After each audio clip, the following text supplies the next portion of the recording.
Captain Marcus Thompson had served the royal family for 15 years. His tall frame and stern face commanded respect in the palace corridors. Everyone knew him as the most dedicated guard who never missed a day of duty. But today was different. Today Marcus made a decision that could cost him everything. The morning sun cast long shadows across the palace courtyard as Marcus stood at his usual post. His mind wandered to his family, his wife Sarah and their 12-year-old daughter Emma. It had been 3 weeks since he last saw them properly. The royal family was hosting important guests from neighboring kingdoms, and security had been tighter than ever. Marcus worked 18-hour shifts, slept in the palace quarters, and barely had time to send messages home. His phone buzzed quietly in his pocket. A text from Sarah. Emma asking when Daddy comes home. Miss you. The simple words hit him harder than any sword could. He looked around the grand hallway filled with paintings of kings and queens, then at his own reflection in a polished mirror. When did he become a stranger to his own child? Lieutenant Johnson approached with the afternoon duty roster. Sir, you're scheduled for the night watch again. The foreign delegates are having dinner with His Majesty. Marcus nodded, but something inside him rebelled. Emma had a school play tomorrow. She had been practicing her lines for weeks, calling him every evening to recite them. He promised he would be there. Johnson, Marcus said quietly, I need you to cover my shift tonight. The younger guard looked surprised. Captain Thompson never asked for shift changes. Sir, is everything all right? Marcus straightened his uniform and made a decision that went against every rule in the book. Family emergency. I'll be back before dawn. The palace gates closed behind him as Marcus walked toward the parking area.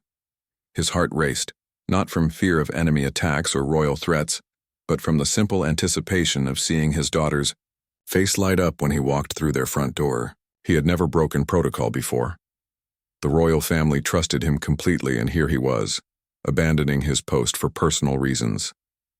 The drive home felt both eternal and too short. Marcus practiced what he would say to Sarah about leaving. Work early. She would be shocked. He was the most dutiful man she knew. Sometimes she joked that he loved the palace more than his own home. Tonight he would prove her wrong. Their small house stood at the end of a quiet street, far from the grandeur of the royal palace. The garden needed tending, and the fence could use a fresh coat of paint. These were the things Marcus noticed when he was away. All the small repairs and improvements his family needed while he protected someone else's family. Marcus parked his car quietly. The living room lights were on and he could see shadows moving inside. His heart swelled with excitement. Emma was probably doing homework at the kitchen table while Sarah prepared dinner. He imagined Emma's surprised squeal when she saw him, how she would run into his arms and tell him about her day. He reached for his keys, then stopped. Through the window he could see Emma sitting at the table, but something was wrong. Her posture was different, hunched over, protective. Sarah was pacing back and forth, gesturing frantically. Even from outside, Marcus could sense tension in the house. Marcus unlocked the front door as quietly as possible. He wanted to surprise them, but the atmosphere inside made him cautious. The familiar smell of home, Sarah's cooking, Emma's art supplies, the lavender air freshener, should have comforted him. Instead, an uneasy feeling settled in his stomach. Emma, sweetheart, you have to tell me what happened. He heard Sarah's voice from the kitchen. It was strained, worried. Emma's response was too quiet to hear, but Marcus caught the tremor in her voice. His protective instincts, honed by years of guarding the royal family, kicked into high gear. Marcus set his keys down carefully and moved toward the kitchen. His training made him silent and visible. He could assess any situation without being detected, a skill that served him well in the palace and was now helping him understand what was happening in his own home. He positioned himself where he could, see into the kitchen without being seen. Sarah knelt beside Emma's chair, her hands hovering near their daughter's face as if afraid to touch her. Emma's shoulders shook slightly, and she kept her head down, her long brown hair falling forward, like a curtain. Baby, I'm not angry with you, Sarah continued gently. But these marks, Someone hurt you, and I need to know who. Marcus's blood turned to ice. Marks? Someone hurt his daughter? His hands clenched into fists automatically. Emma finally looked up, and Marcus had to grip the doorframe to keep from rushing forward immediately. His little girl's face was a canvas of pain.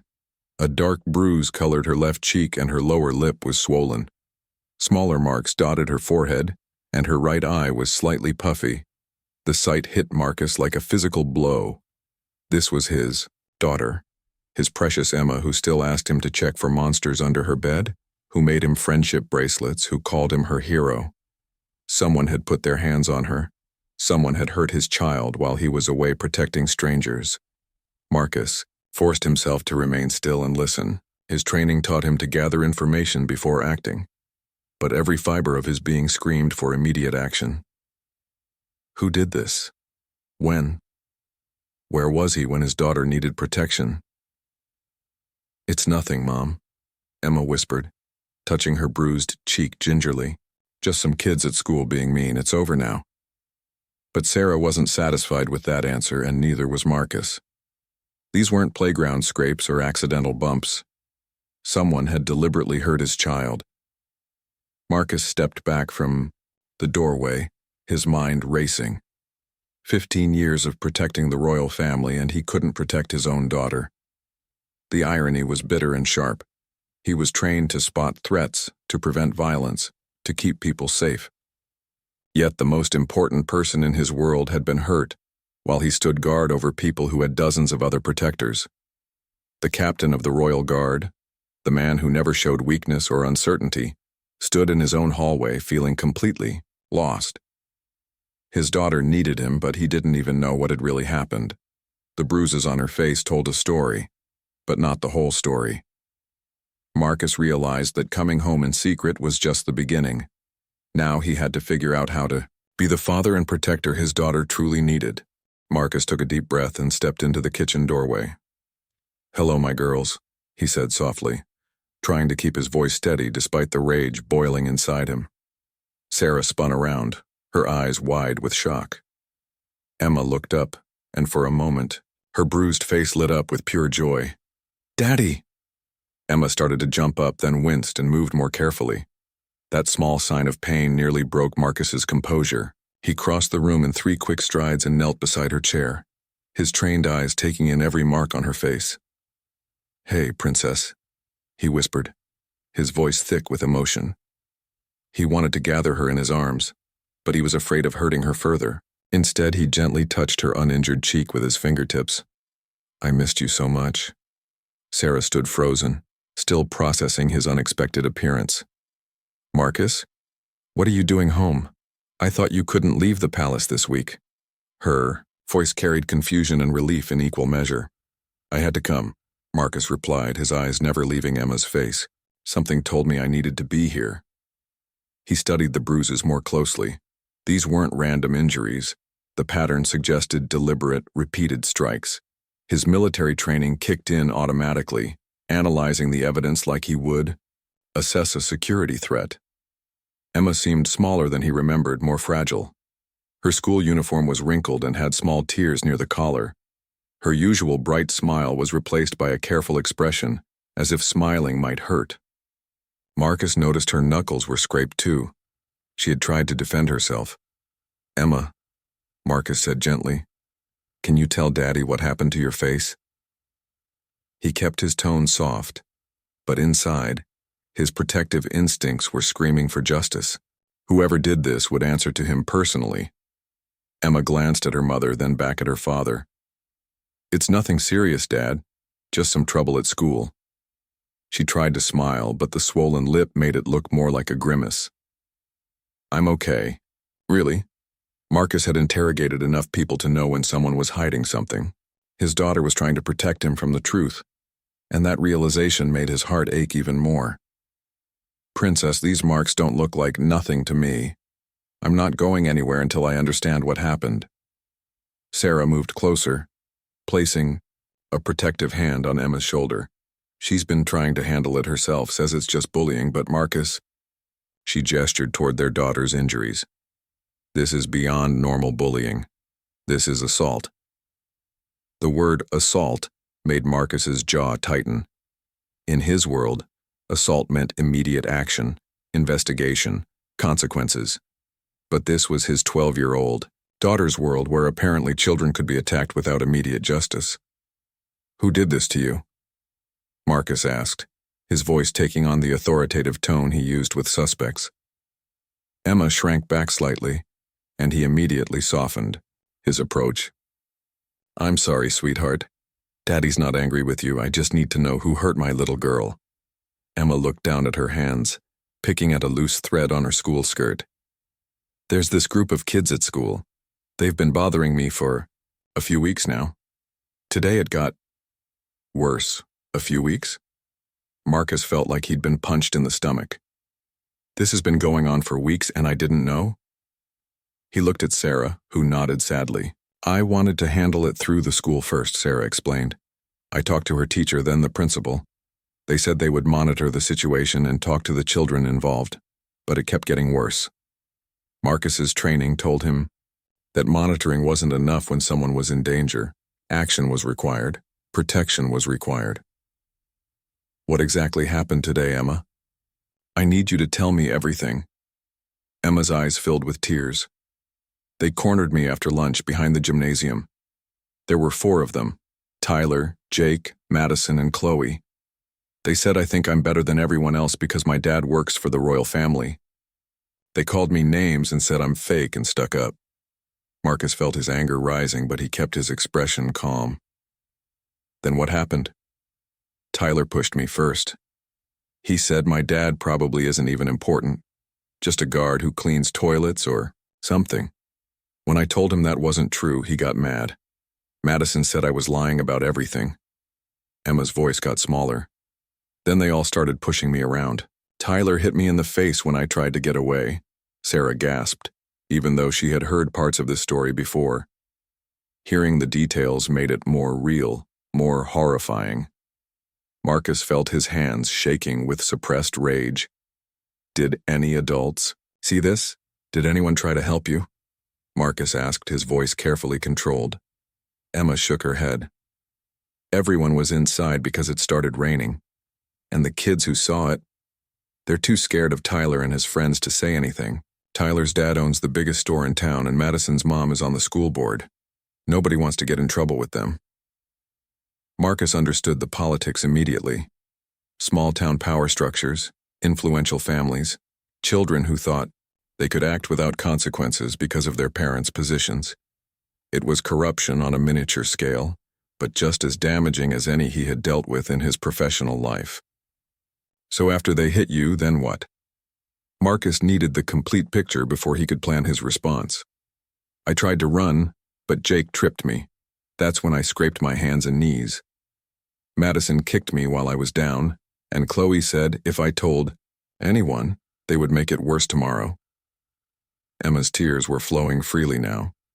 "They said nobody would believe me anyway because their families are important, and we're nobody special." That last statement hit Marcus like a physical blow. His daughter had been told she was nobody special while he spent his days ensuring the safety of people whose only claim to importance was an accident of birth. Emma was more special than any royal he had ever protected, and she was being terrorized by bullies who thought family connections made them untouchable. "Where were the teachers during lunch?" Marcus asked, his tactical mind working through the timeline.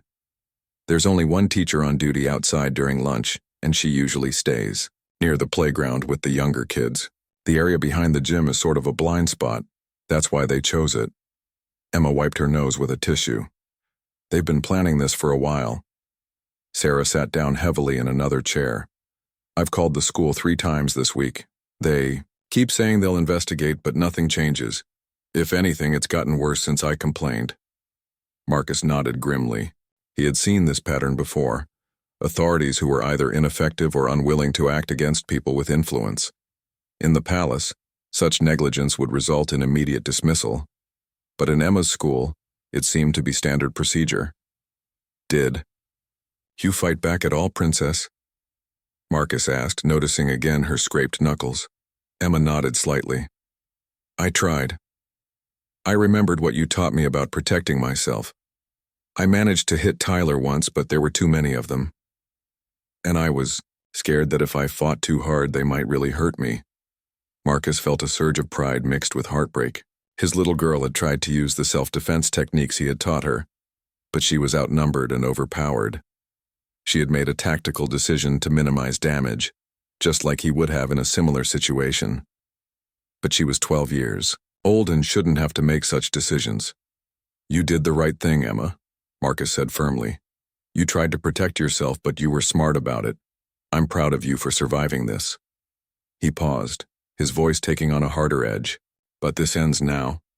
Tomorrow things are going to be very different.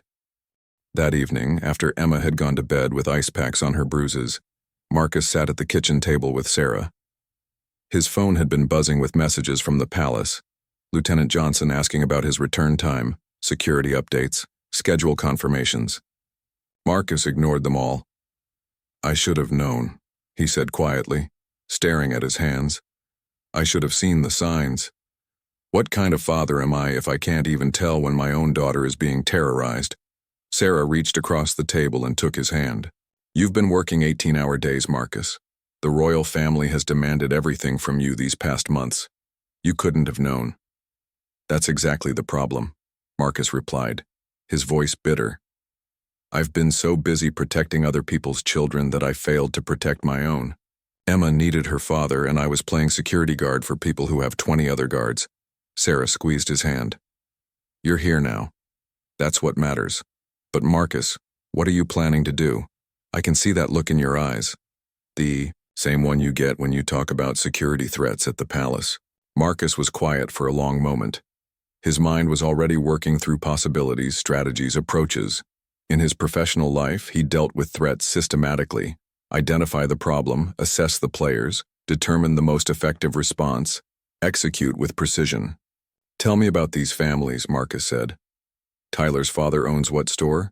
Madison's mother is on the school board? Sarah pulled out her laptop and opened the school directory.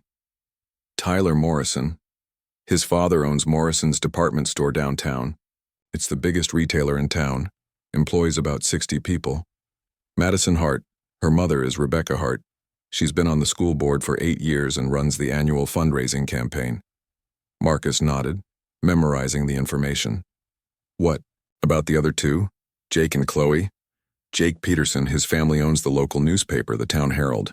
Chloe Williams, her father is a lawyer, handles most of the legal work for the school district and several local businesses.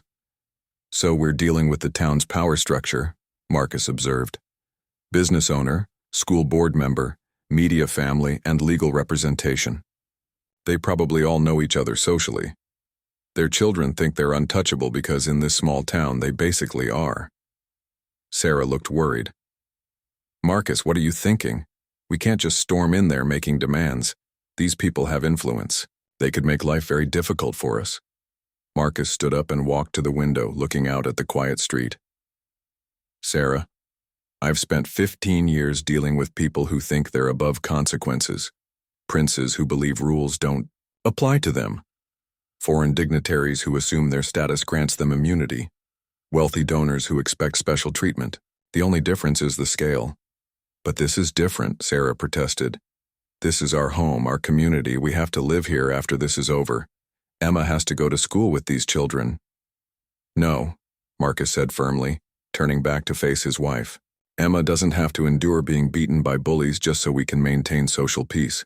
She doesn't have to sacrifice her safety for our comfort. Sarah sighed. So what's your plan? I know you have one, you always do. Marcus sat back down and pulled out a notepad. First, I document everything. Photos of Emma's injuries, written account of what happened, timeline of when you contacted the school and what their responses were. We build a case file like I would for any security incident. He wrote as he spoke, his handwriting precise and methodical. Second, I research these families, not just their businesses and positions, but their connections, their vulnerabilities, their dependencies. Everyone has pressure points. That sounds almost threatening, Sarah said nervously. It's strategic, Marcus corrected. I'm not planning to threaten anyone. I'm planning to understand the landscape so I can navigate it effectively. The school administration has failed to act because they're afraid of these families' influence. But influence works both ways.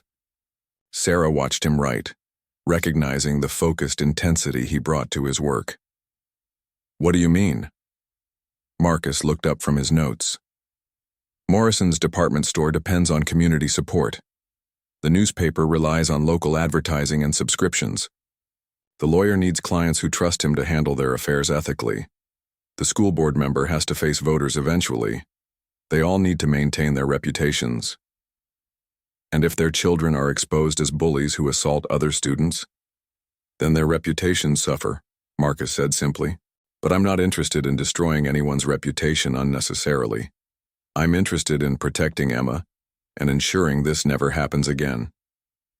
Marcus continued writing, creating what looked like an operational plan. Third step, I meet with the school principal tomorrow morning. Not as an angry parent making demands, but as a professional presenting a security assessment. Emma was assaulted on school property during school hours. That's a liability issue. Sarah nodded slowly. You're going to approach this like a work problem. Because it is a work problem, Marcus replied. The school's job is to provide a safe environment for students. They've failed. The administration's job is to address safety issues when they're reported. They failed. My job is to protect my family. I haven't failed at that yet, but I came close. Marcus stood up again and walked to a drawer, pulling out a folder. I keep copies of all my certifications at home: security clearance, law enforcement training, crisis management, conflict resolution. Tomorrow, Principal Davis is going to understand exactly who he's been ignoring when his office dismissed Sarah's calls. You're going to intimidate him? Sarah asked. I'm going to present credentials and expect professional competence in return, Marcus said. There's a difference. Intimidation would be showing up in my Royal Guard uniform with a weapon. Professionalism is showing up in a business suit with documentation. Sarah smiled slightly. I haven't seen you in a business suit in years. The royal family prefers uniforms, Marcus said. But I still remember how to dress for civilian meetings. Tomorrow I'm not Captain Thompson of the Royal Guard.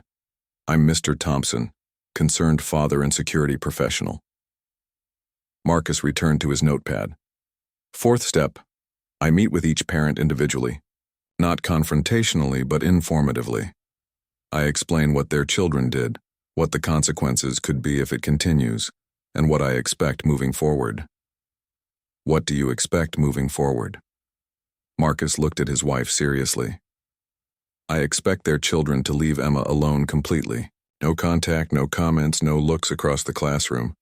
I expect written apologies for what happened today, and I expect their parents to ensure this behavior never happens again. And if they refuse? Then we move to step 5, Marcus said grimly. Documentation goes to the police, the school district's legal department, and the local newspaper's competitors in the next town over. Small towns don't like negative publicity about their schools. Business owners don't like being associated with children who assault other children. Sarah was quiet for several minutes, processing his plan. This could backfire, Marcus. These people could unite against us, make our lives miserable. Marcus closed his notepad and looked at his wife. Sarah, our daughter came home today with a face full of bruises because other children decided she was an acceptable target. They chose her because they thought she was defenseless, just the daughter of a working-class family with no local connections or influence. He paused, his voice taking on the steel that made him effective in his professional role. They were wrong about her being defenseless. Emma has something they don't. A father who has spent 15 years learning how to neutralize threats and protect the people he cares about. Tomorrow, they're going to learn that Emma Thompson is not an acceptable target for anyone. Sarah nodded slowly. What do you need me to do? Support Emma, document everything, and trust me to handle the rest, Marcus replied. And tomorrow morning, call the palace and tell them Captain Thompson is taking family emergency leave for the rest of the week. Marcus, you could lose your job over this. Marcus looked toward the stairs where his daughter slept, probably having nightmares about being cornered and beaten. Sarah, what good is a job protecting other people's families if I lose my own? Family in the process? Emma is more important than any royal I've ever guarded. It's time I started acting like it. Marcus arrived at Riverside Elementary School at exactly 7:30 the next morning, 90 minutes before classes began. He wore his best navy blue suit, carried a leather briefcase, and moved with the quiet confidence that had served him well in countless security briefings. Principal Davis was just unlocking his office when Marcus approached. "Mr. Davis, I'm Marcus Thompson, Emma Thompson's father. I believe we need to discuss yesterday's incident involving my daughter." Principal Davis, a thin man in his 50s, with nervous eyes, looked surprised to see him. "Oh, Mr. Thompson, I wasn't expecting. That is, I plan to call you later today. Please come into my office."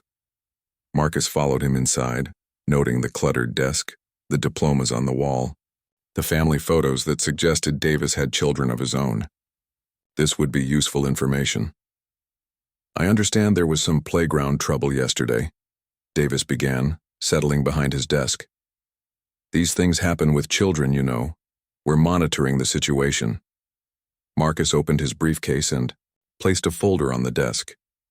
"Mr. Davis, I'd like to show you some photographs taken last evening. These document the injuries my daughter sustained during what you call playground trouble." Davis opened the folder and immediately paled.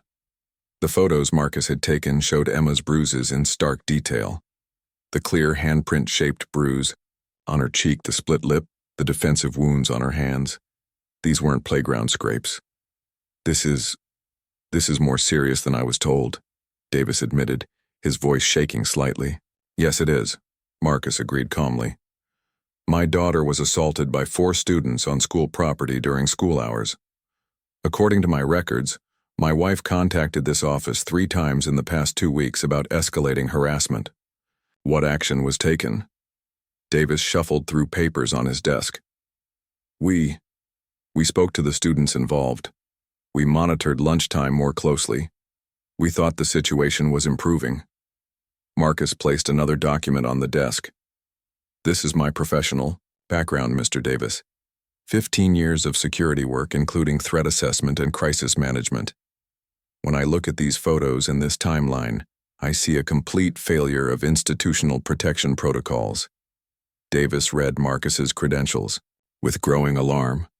"Royal Guard Captain, Advanced Security Certification, Crisis Response Training, Threat Assessment Specialist." This wasn't just an angry parent. This was a trained professional evaluating his school's security failures.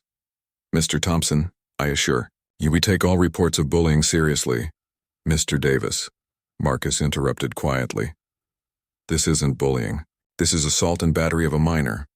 There's a legal difference, and I need you to understand that distinction." Marcus pulled out another document. "I've prepared an incident report using standard security protocols. 4 perpetrators. 1. Victim. Isolated location chosen strategically to avoid detection. Coordinated attack pattern. Verbal threats of future violence. And systematic intimidation designed to prevent reporting." Davis stared at the report, which looked more like a police investigation than a school incident summary.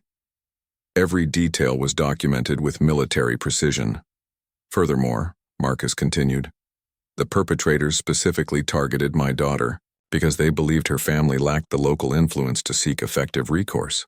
They were counting on this institution's reluctance to take action against children from prominent families." "Now see here," Davis started to protest, but Marcus held up a hand. "Mr. Davis, I'm not here to assign blame or create problems.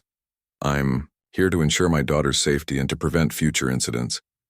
But I need you to understand that this situation requires immediate and comprehensive action." Marcus leaned forward slightly. "I protect people for a living, Mr. Davis. I assess threats, develop response protocols, and implement security measures. Yesterday, my daughter was attacked while under your institution's care. That makes this a security failure that demands correction." Davis was sweating now. What do you want me to do?" "First, the 4 students involved need to be suspended, immediately pending a full investigation. Not in-school suspension, not detention, actual suspension. They assaulted another student." Marcus pulled out his notepad.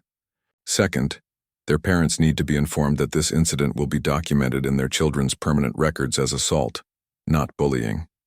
Third, A comprehensive safety plan needs to be implemented to ensure Emma's protection when she returns to school. Mr. Thompson suspending 4 students from prominent families. That's going to create significant controversy. The school board. Marcus smiled slightly, the expression not reaching his eyes. Mr. Davis, let me explain something about controversy. Controversy is 4 families having to explain why their children assaulted a classmate. Controversy is a newspaper story about how the school ignored repeated warnings about escalating violence. Controversy is a lawsuit alleging institutional negligence in protecting students. He paused to let that sink in. What I'm offering is a professional resolution that addresses the problem without generating the kind of publicity that damages reputations permanently. Davis was clearly struggling with the political implications. The Morrison family. Tyler's father employs half the town. Madison Hart's mother runs the fundraising committee. I can't just... Mr. Davis, Marcus said patiently. Do you have children? Yes. 2 daughters. How would you feel if they came home looking like my daughter did yesterday? Would you accept these things happen as an explanation? Would you be satisfied with monitoring and empty promises? Davis looked at the photos again and shook his head slowly. Marcus continued. I'm not asking you to destroy anyone's future. I'm asking you to do your job. Protect students and enforce consequences for violence. These children need to learn that their actions have repercussions regardless of their family connections. But if I suspend them, their parents will demand my job.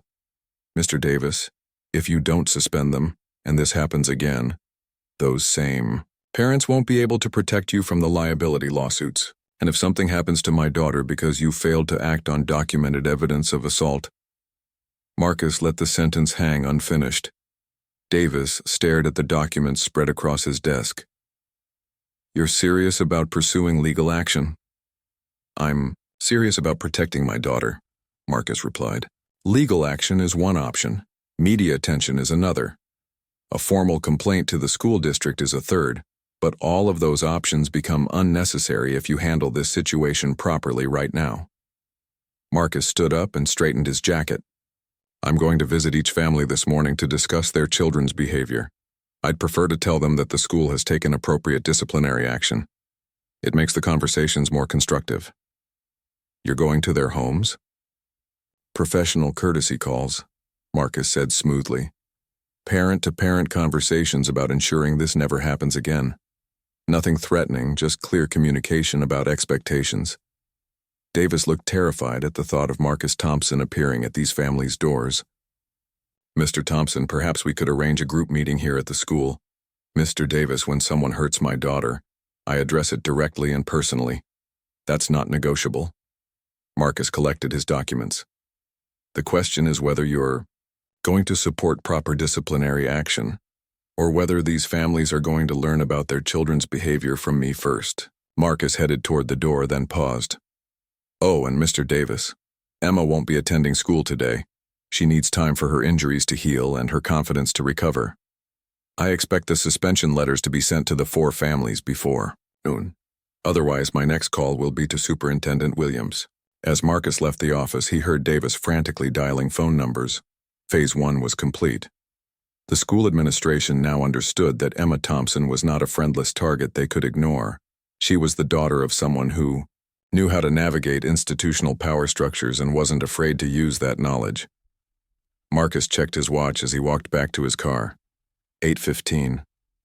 The Morrison department store wouldn't open until 9, but he knew where Frank Morrison lived. It was time for the first parent-to-parent conversation. As he drove toward the Morrison house, Marcus felt a familiar calm settle over him. This was what he did. Assess threats, plan responses, execute strategies to neutralize danger. For 15 years, he had protected other people's families from various threats. Today, he was finally using those same skills to protect his own family. The bruises on Emma's face had awakened something fierce and uncompromising in Marcus Thompson.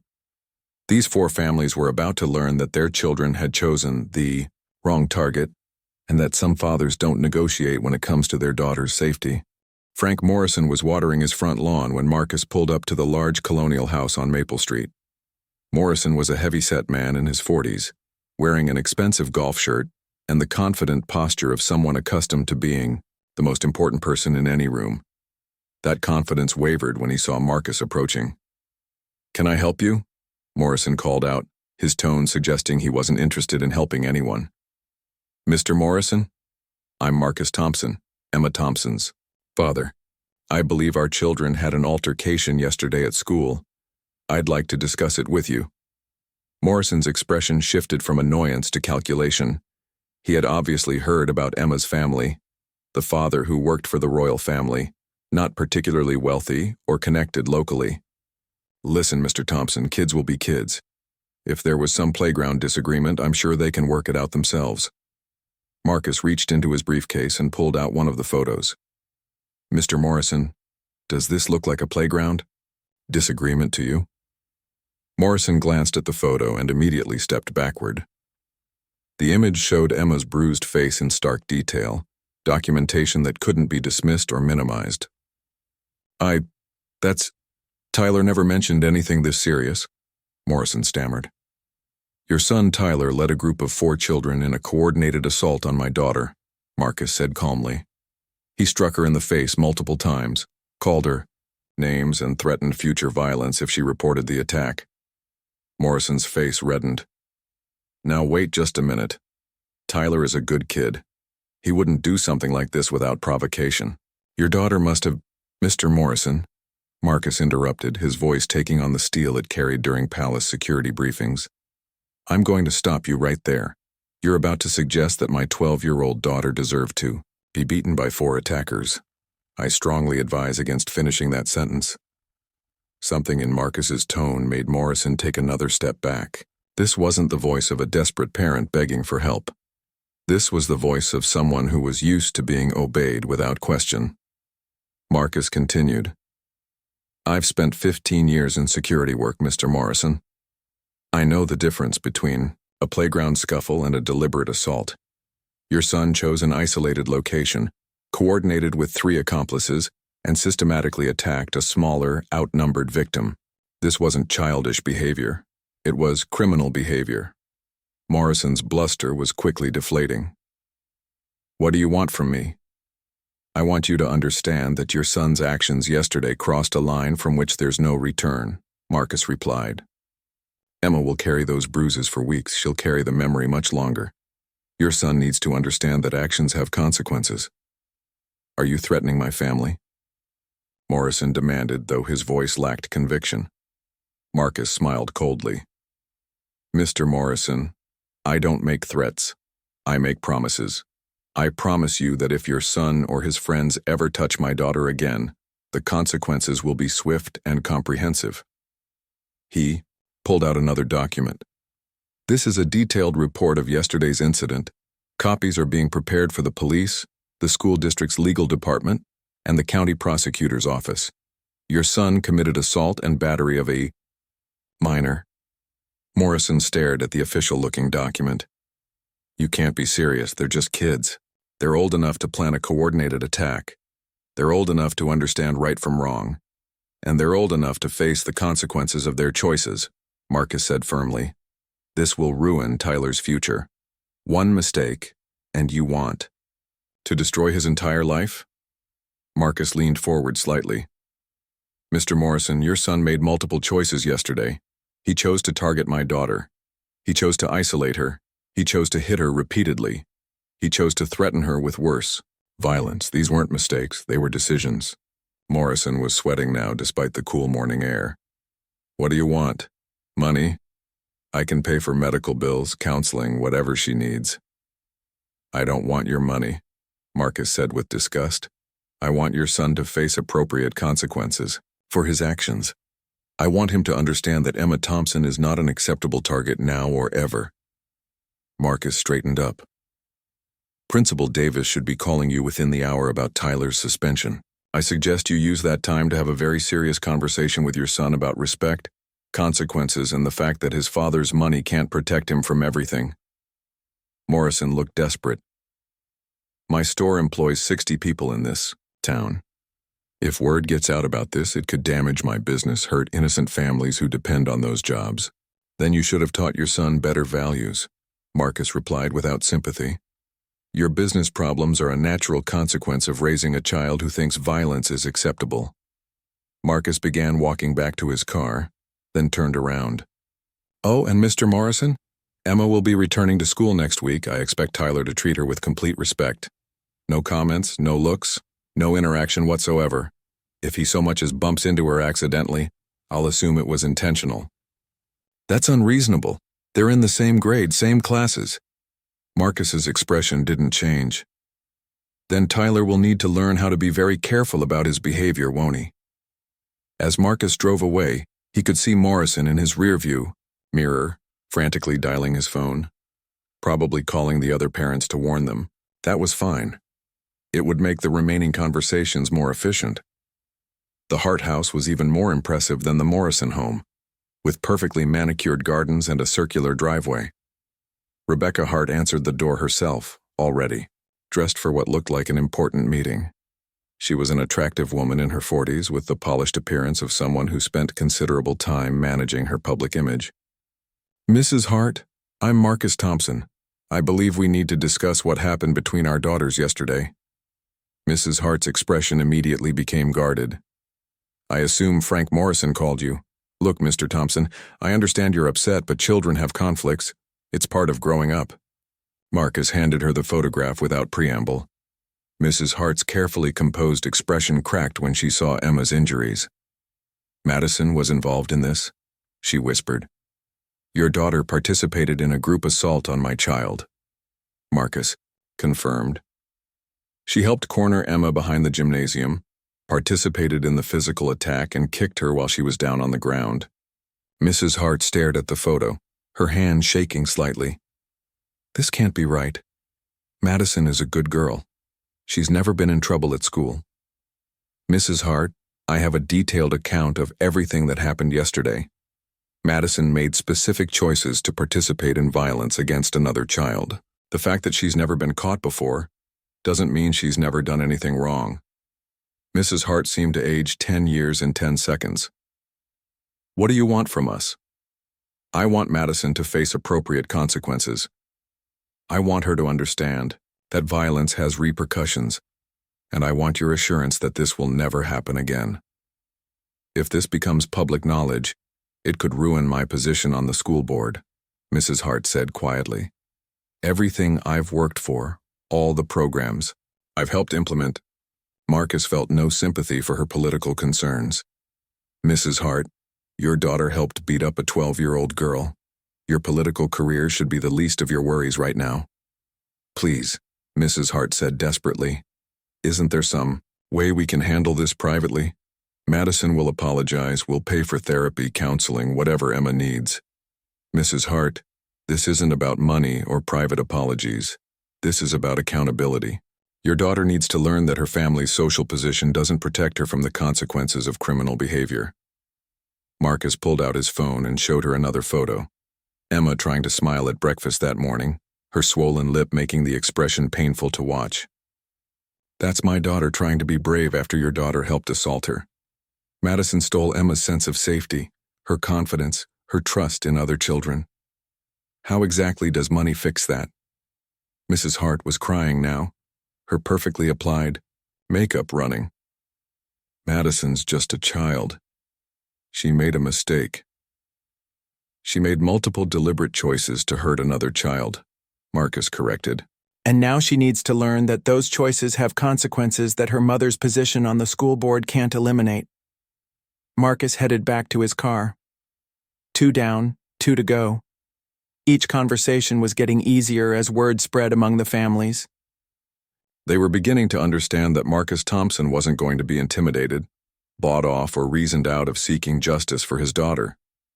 The Peterson house was quiet when he arrived, but he could see movement behind the curtains. Jake's father owned the local newspaper, which meant he probably already knew exactly why Marcus was there. When no one answered his knock, Marcus called out clearly, "Mr. Peterson, I know you're home. We can have this conversation on your front porch where the neighbors can hear, or we can have it privately inside. Your choice." The door opened immediately. David Peterson was a thin, nervous man who looked like he hadn't slept well. "Mr. Thompson, please come in. I think we need to talk." David Peterson led Marcus into a cluttered living room filled with stacks of newspapers and journalism awards. As the owner and editor of the Town Herald, Peterson understood the power of information better than most. He also understood how quickly reputations could be destroyed. "Mr. Thompson, I want you to know that Jake came home yesterday very upset about what happened. He's been crying all night, saying he didn't want to hurt anyone." Marcus sat down and studied Peterson carefully. Unlike Morrison and Hart, this man seemed genuinely remorseful rather than just worried about consequences. "Mr. Peterson, your son participated in a group assault on my daughter. Remorse after the fact doesn't erase what happened." Peterson nodded, heavily. "I know, and I take full responsibility for failing to teach him better. Jake has been running with Tyler Morrison's crowd because he wanted to fit in with the popular kids. I should have paid more attention to what kind of influence Tyler was having on him." Marcus pulled out the photograph of Emma's injuries. Peterson winced when he saw it, covering his face with his hands. "My God," Peterson whispered. "Jake said there was a fight, but he made it sound like mutual combat. Not this. Your son helped corner my daughter in an isolated location where she couldn't get help. He participated in beating her while she was outnumbered 4-1. When she tried to escape, he deliberately tripped her so the others could continue the assault." Peterson was quiet for a long moment. "What can I do to make this right? And please don't say nothing can be done because I have to believe there's some way to fix this." Marcus studied the man across from him. Peterson seemed genuinely devastated by his son's actions, unlike the other parents who were primarily concerned with protecting their own interests. "Mr. Peterson, Jake needs to face consequences for his choices. Real consequences that teach him violence is never acceptable, but I can see that you understand the severity of what happened. Jake's been suspended from the newspaper's youth program," Peterson said quietly. "No more after-school activities until he earns back the privilege. He's grounded for the rest of the school year. No friends, no entertainment, just school, home, and community service." Marcus nodded approvingly. "That's a start. But Jake also needs to understand the impact of his actions on Emma.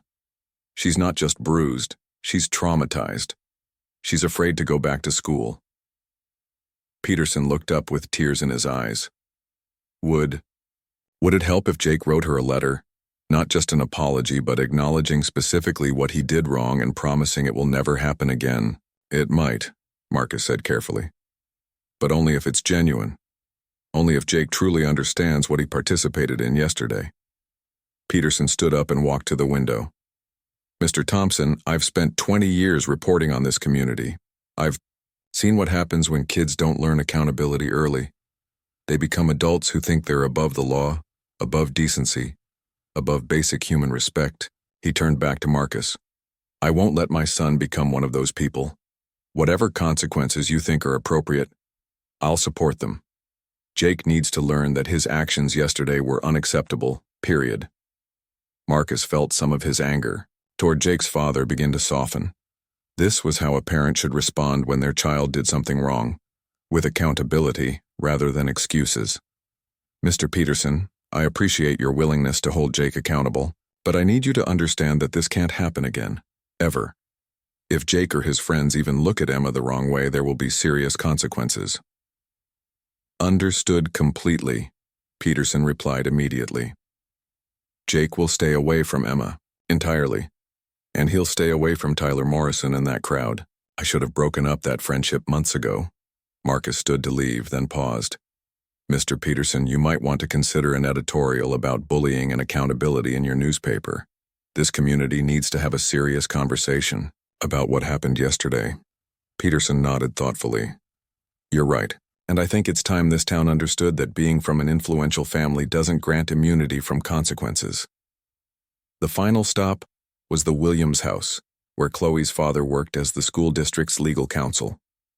Richard Williams was already waiting in his driveway when Marcus arrived, dressed in an expensive suit and carrying a briefcase of his own. "Mr. Thompson, I've been expecting you." I think we need to discuss this situation before it escalates any further. Marcus got out of his car slowly. Mr. Williams, the situation escalated yesterday when your daughter helped beat up mine. We're now dealing with the aftermath. Williams gestured toward his front door. Please, let's discuss this inside. I think we can reach a mutually beneficial agreement. They settled in Williams' home office, which looked more like a law firm conference room than a family space. Williams immediately took control of the conversation. Mr. Thompson, I understand you're upset about what happened to Emma. As a father, myself, I sympathize completely. But I think we can resolve this matter without involving formal legal proceedings. Marcus smiled grimly. Mr. Williams, you're assuming I'm here to negotiate. I'm not. I'm here to inform you that your daughter participated in assault and battery of a minor, and there will be consequences. Williams leaned back in his chair. Mr. Thompson, I've reviewed the legal implications of this situation. Yes, technically, what happened could be classified as assault. But we're talking about children here. No prosecutor is going to pursue charges against 12-year-olds for a schoolyard incident. You think this was a schoolyard incident? Marcus pulled out the photos and spread them across Williams's desk. Your daughter helped do this to mine. Williams' professional composure cracked slightly when he saw the extent of Emma's injuries. This is more serious than Chloe described. Your daughter lied to you about what happened, just like she threatened my daughter with worse violence if she reported the attack. Chloe knew exactly what she was doing. Williams was quiet for several minutes, studying the photographs. What do you want, Mr. Thompson? I want your daughter to face appropriate consequences for her actions. I want her to understand that violence has repercussions, and I want your assurance as the school district's legal counsel that this institution will take student safety seriously from now on. Williams straightened up, his lawyer instincts kicking in. Mr. Thompson, you're putting me in a difficult position. I can't simultaneously represent the district's interests and acknowledge my daughter's culpability in this incident. Then maybe you need to decide which is more important, your professional obligations or your parental responsibilities. Marcus replied coldly. Williams stared at the photos again, then at Marcus. What kind of consequences are we talking about? Suspension from school, formal documentation in her permanent record, written apology to Emma acknowledging specifically what she did wrong, and counseling to understand why violence is never acceptable. And if I agree to these terms? Marcus packed up the photographs. Then we handle this through proper school channels. If you don't agree, then I file formal complaints with the police, the county prosecutor, and the state education department about both the assault and the district's failure to provide adequate student protection. Williams understood the implicit threat. As the district's legal counsel, he knew exactly how damaging those complaints could be, both for the school and for his own position. I'll speak with Chloe tonight, Williams said finally, and I'll recuse myself from any district matters related to this incident. Marcus stood to leave. Mr. Williams, your daughter made choices yesterday that could have resulted in serious injury to mine. The fact that Emma wasn't hurt worse was luck, not restraint on Chloe's part. I understand, Williams replied quietly. Marcus drove home as the afternoon sun cast long shadows across the quiet streets. 4 families had now been confronted with the reality of their children's actions. 4 parents had been forced to acknowledge that their kids had participated in something serious and wrong. When he walked through his front door, Emma was sitting at the kitchen table working on homework, her bruises still visible, but beginning to fade. She looked up when he entered, and for the first time since yesterday she smiled without wincing. Hi, Daddy. How was your day?